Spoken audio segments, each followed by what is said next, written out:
today we are going to learn English grammar. आपण पाहत आहोत इंग्लिश ग्रामरचे नवीन चॅप्टर, नवीन question जे की आपल्याला थोडेसे हार्ड वाटताय, पण त्यातून सोपा मार्ग कसा काढायचा आणि त्यातले शॉर्टकट काय. शॉर्ट ट्रिक्स गेलं तर इझी पण होईल आणि हार्ड क्वेश्चन लवकर लक्षात पण बसेल. ओके, चला पाहूया. आज आपल्याला पाहायचं चेंज द वर्ड्स, पण कुठल्या प्रकारचे सेंटेन्स यामध्ये वापरलेला आहे मॉडेल ऑक्झिलरी. मग जर एखाद्या सेंटेन्स मध्ये मॉडेल ऑक्झिलरी असेल तर त्याचा पॅसिव्ह वॉइस कसा होतो.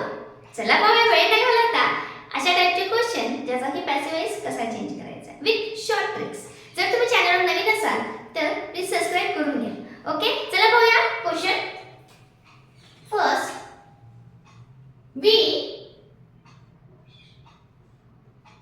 ought to preserve our heritage. पहा सेंटेन्स काय, we ought to preserve our heritage. यासाठी पहिलं माहित पाहिजे तुम्हाला मॉडेल ऑक्झिलरी कुठला आहे. कॅन, कुड, मे, माइट यासारख्या. इथं कुठला आहे मग, इथे ought. इथं काय विचारलंय, ought. तर यामध्ये काय करायचं, फर्स्ट सब्जेक्ट आणि ऑब्जेक्ट माहित पाहिजे आहे. सब्जेक्ट ऑब्जेक्ट कुठला आहे, ऑब्जेक्ट आपल्याला जो की आता वर्ब आहे आणि ऑब्जेक्ट काय आपला अवर हेरिटेज. म्हणजे आपल्याला सब्जेक्ट माहिती पाहिजे, मॉडेल ऑक्झिलरी कुठली ती माहिती पाहिजे, म्हणजे आपल्याला काय करता येईल, याला कसं पुट करायचं याच्या बाबतीत आपल्याला पाहता येईल. म्हणजे आता अवर हे झालं वर्ब आणि याला काय म्हणतो आपण ऑब्जेक्ट. म्हणजे इथे लिहिलेलं राहू द्या म्हणजे तुम्हाला समजून येईल. सब्जेक्ट, वर्ब, ऑब्जेक्ट आणि ही झाली मॉडेल ऑक्झिलरी. आता काय करायचं, फर्स्ट आपण घेतोय तेच. फर्स्ट घ्या ऑब्जेक्ट घ्या पहिल्यांदा. म्हणजे सब्जेक्ट या सोपं लक्षात ठेवायचं, सब्जेक्ट असतो आणि इथे ऑब्जेक्ट असतो आणि इथे काही लिहिलेलं असतं, वर्ब असतं, काही असतं. ओके, हे ऍक्टिव्ह वॉइस मध्ये झालं.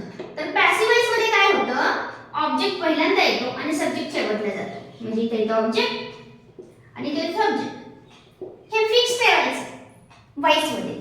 कुठल्याही वाक्य असो, कुठलाही सेंटेन्स, कुठल्याही काळात असो, काही असो, इथे असं होतं. काही आहेत जे की वर्बने चालू होतात त्यांचं थोडंसं वेगळं, पण जे नॉर्मल सेंटेन्स आहे जे प्रत्येक काळातले असेल, मॉडेल ऑक्झिलरी वापरलेले असेल अशा सेंटेन्सचे मॅक्सिमम हेच होतं.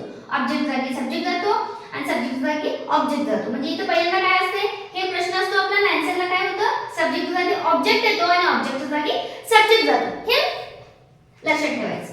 देन फर्स्ट आपल्याला पाहिजे आता येतं काय करायचं. फर्स्ट हेच करायचे, मी सब्जेक्ट जागी काय सांगितले, ऑब्जेक्ट येणार आहे. इथे पण हेच करायचे, सब्जेक्ट आहे वी, याच्या जागी ऑब्जेक्ट येणार आहे. मग ऑब्जेक्ट काय आपला अवर हेरिटेज. Our heritage. त्यानंतर जेव्हा तुम्ही ऑब्जेक्ट लिहिला की जी मॉडेल ऑक्झिलरी वापरलेली ती ऍज इट इज लिहायची, त्यात काही बदलायचं म्हणजे कॅनचं पुट करायचं, मेचं माइट करायचं, असं काहीही करायचं नाही. जे असेल ते ऍज इट इज तुम्ही लिहून घ्या. इथे आहे ought to, तो ought to लिहूया.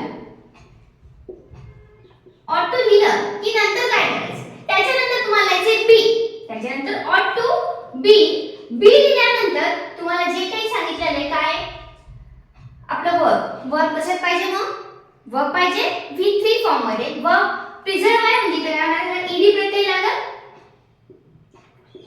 प्रिझर्व आणि वी आहे. मग आपण काय करतो, बाय नी करता जोडतो आणि इथं काय येणार आहे, by us.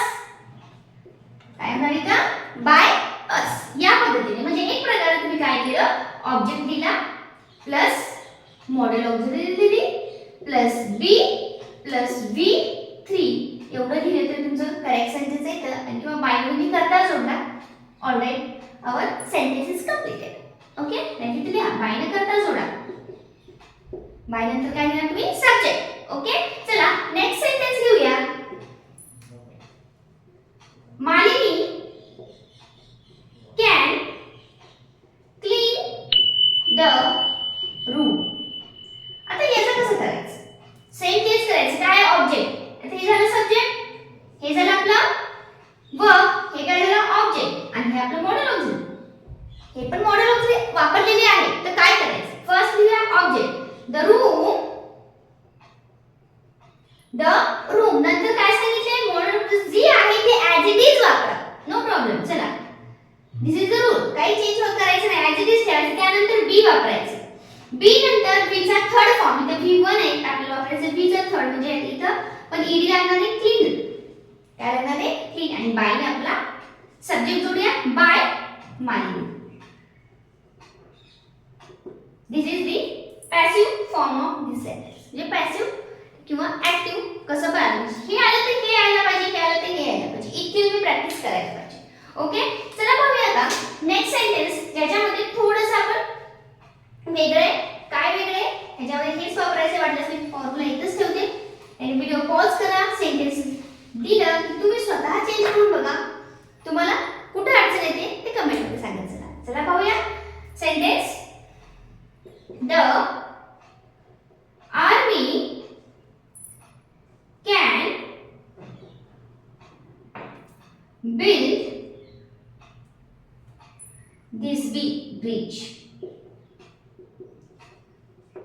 Army can build this bridge. आता याचं जेव्हा तुम्हाला पॅसिव्ह फॉर्म करायचं असतो तेव्हा काय करायचं, सेंटेन्स करायचं. पहिल्यांदा काय करणार आपण ऑब्जेक्ट दिस ब्रिज. ओके, जे आपला ऑब्जेक्ट होता ते लिहिला, त्याच्यानंतर काय घ्यायचं आपल्याला मॉडेल ऑक्झिलरी. काय आहे कॅन. कॅन. Okay, can. आता बी वापरायचं, वापरलं. आता बिल्डला पण ईडी लावायचं का नाही, हेच थोडंसं वेगळं का.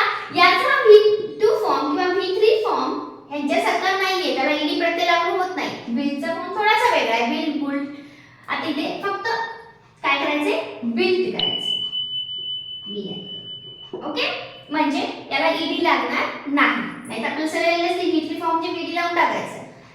इथे तसं रूल अप्लाय होत नाही, काही असे असतात त्या रूल मध्ये बसत नाही, त्याप्रमाणेच हा बी केल्यानंतर बायने काय जोडायचा, बी नंतर V3 फॉर्म दिला, बायने करता जोडा बाय द आर्मी.